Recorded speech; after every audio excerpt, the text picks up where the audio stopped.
Seru banget ya, ketemu bahkan bisa sepanggung sama artis-artis Korea. Meski begitu nggak gampang loh ya menerjemahkan dalam waktu cepat dan harus pas penyampaiannya. Sehingga orang yang nonton pun kayak kita ini ya paham.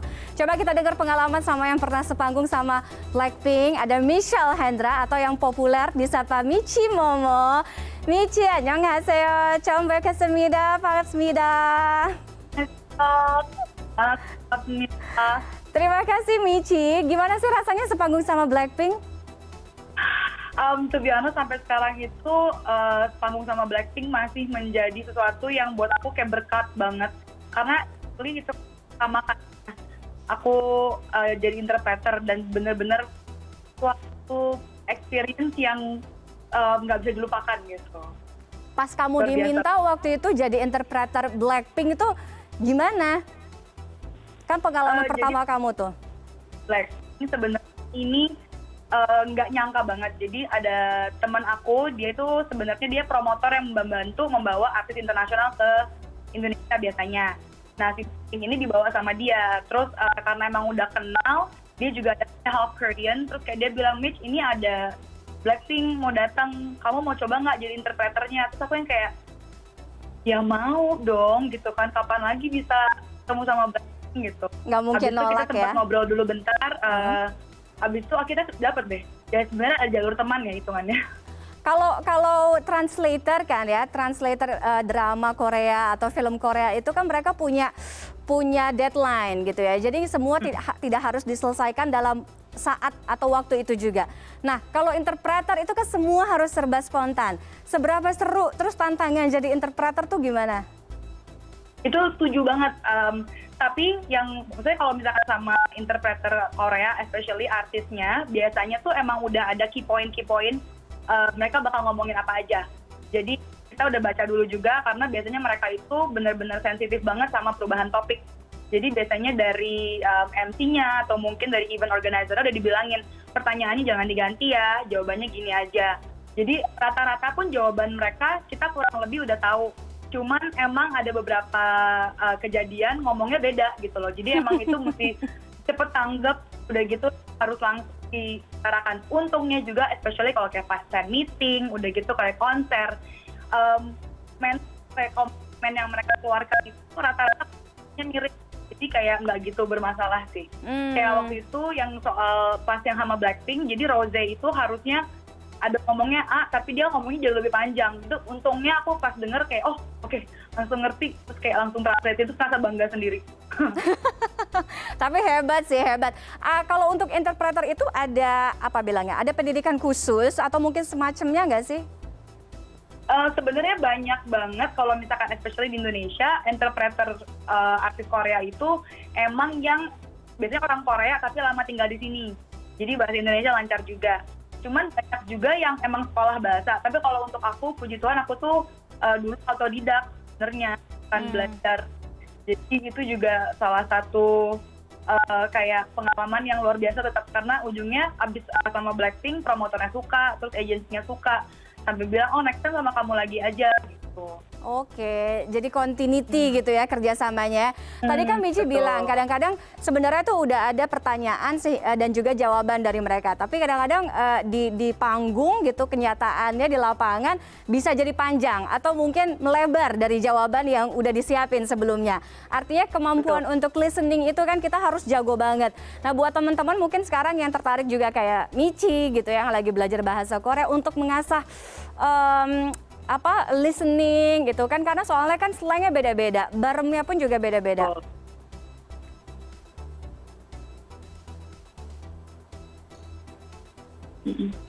Sorry, putus-putus. Oh oke.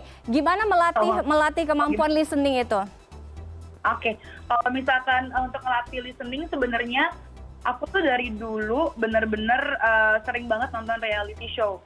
Karena buat aku reality show itu perbicaraannya lebih kayak daily kan. Kalau drama tuh kadang-kadang terlalu puitis, terlalu formal, especially kalau nontonnya yang kayak medical drama, yang politik, itu tuh mungkin bahasa-bahasa yang jarang banget kita pakai sehari-harinya. Tapi kalau misalkan nontonin yang kayak Running Man, terus kayak mungkin nontonin, ada banyak kan kayak 2 Days 1 Night yang gitu-gitu, itu tuh malah lebih berasa kayak, oh wow, ternyata sehari-hari tuh ngomongnya begini.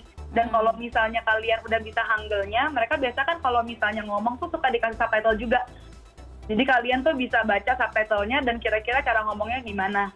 Jadi kalau misalkan listeningnya udah mulai lancar tuh kayak lama-lama ngerti gitu. Oke. Biasa aku banyakin di sana sih. Banyak yang di sana ya. Bisa jadi tips juga nih buat yang lagi belajar bahasa Korea kayak saya. Michi, selain Blackpink, udah berapa banyak artis Korea yang pernah kamu kerja sama sebagai interpreter gitu kamu di sana? Yang paling seru yang mana?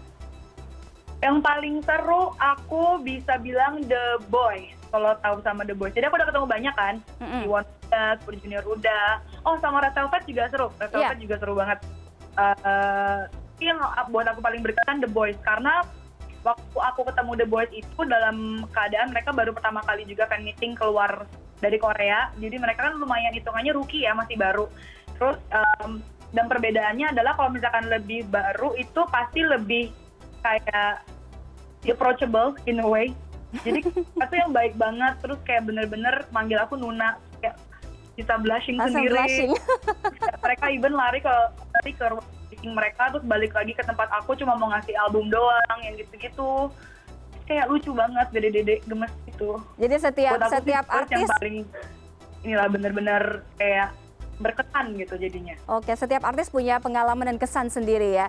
Michi, aku lihat di salah satu konten YouTube kamu ngajak keluarga kamu bahasa Korea yang mana semuanya itu nggak ngerti bahasa Korea, ya kan? Terus kamu tuh gimana caranya bisa bahasa Korea fluent banget? Ini bener-bener random banget. Jadi sebenarnya kan tadi aku udah bilang kalau aku tuh misalnya gak autodidak. Jadi waktu kuliah, aku sempat kuliah di Melbourne. Dan di Melbourne itu banyak banget orang Korea juga. Jadi ada kesana student, ada yang kesana karena working holiday visa. Kalau working holiday visa itu biasanya bahasa Inggris mereka terbatas banget. Jadi aku kan juga sempat part time di sana kan. Banyak colleague aku tuh orang Korea. Terus akhirnya karena mereka bahasa Korea terus, lama-lama tuh jadi penasaran gitu loh. Apa sih gitu kan. Dari nanya dikit-dikit, teman juga yang ngajak cara nulis baca. Terus udah deh jadi gitu. Jadi tiba-tiba jadi bisa. Tapi mungkin banget karena mungkin aku lumayan cepat untuk belajar bahasa. Jadi dari teman-teman aja gitu. Seru. Sampai ya. orang tua aku pun pas aku pulang ke Indonesia pada nanya kamu gimana? Tapi kirimin kamu ke Australia tapi pulang-pulang bahasa Korea gitu. Jadi bisa ditiru juga nih buat teman-teman mungkin selama pandemi bingung mengisi kesibukan, coba dicontoh kayak Michi biar gampang lancar bahasa Koreanya. Michi, terakhir dengan adanya pandemi ini sebagai interpreter, profesi interpreter ini ikut terdampak nggak sih? Karena kan mungkin banyak banget yang ke hold ya, yang tertunda untuk sementara waktu artis-artis datang ke Indonesia. Nah banget, soalnya harusnya tahun lalu pun ada beberapa job yang udah ditawarin, terus akhirnya semuanya batal. Terus kalau misalnya ada yang sempat bilang kayak mau diganti ke online, tapi akhirnya batal. Jadi sih dari tahun 2020 sampai sekarang belum ada lagi. Dan kayaknya juga banyak yang bilang kalau kayak online fan meeting gitu udah rata-rata udah global kan ya, nggak mungkin cuma di Indonesia doang. Jadi rata-rata udah nggak pakai translator lagi juga gitu. Oke, mudah-mudahan bisa secepatnya ya, karena juga banyak banget yang rindu untuk melihat artis-artis K-pop ini untuk perform, untuk datang ke Indonesia. Thank you banget, Michi Momo. Terima kasih sudah sharing pengalaman serunya as interpreter di Korean Corner CNN Indonesia Connected malam hari ini. Kamsahamnida. Terima kasih ya, sehat selalu.